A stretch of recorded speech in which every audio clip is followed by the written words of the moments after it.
5 BRICS foreign ministers meeting under one roof.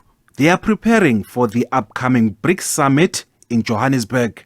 The elephant in the room was whether will South Africa allow Russian President Vladimir Putin to attend the meeting physically.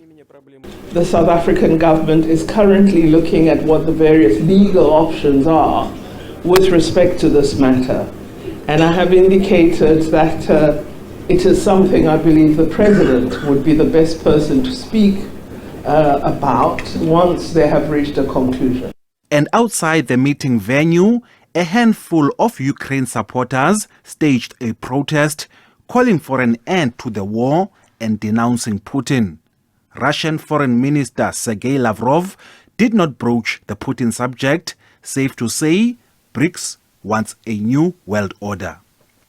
BRICS is a different structure. It's a new organization based on the principles of equality, mutual respect, consensus, non-interference, and strict adherence to the United Nations Charter, to all its principles in their interlinkages.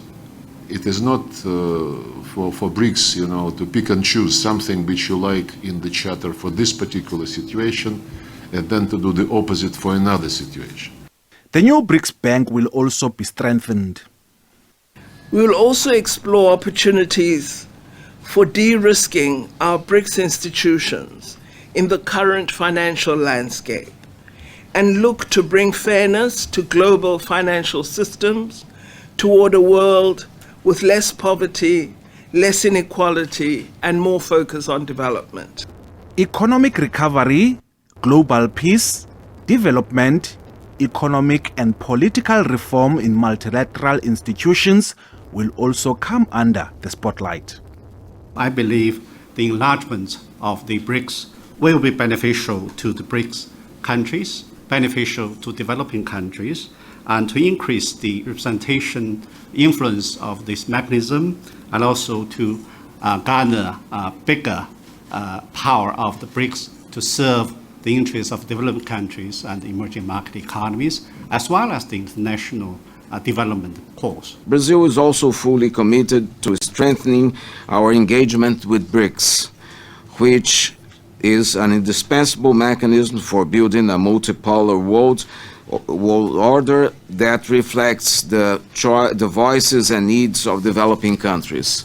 They underline the deep shortcomings of the current international architecture, which does not reflect today's politics, economics, demographics, or indeed aspirations.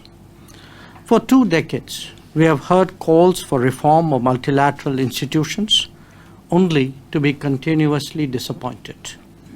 It is therefore imperative that BRICS members demonstrate sincerity in regard to reforming global decision-making.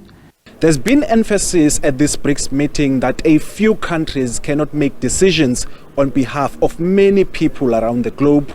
And now the global reform agenda will be taken to the G20 countries for lobbying, and several countries that are interested in joining BRICS will be part of this meeting on Friday.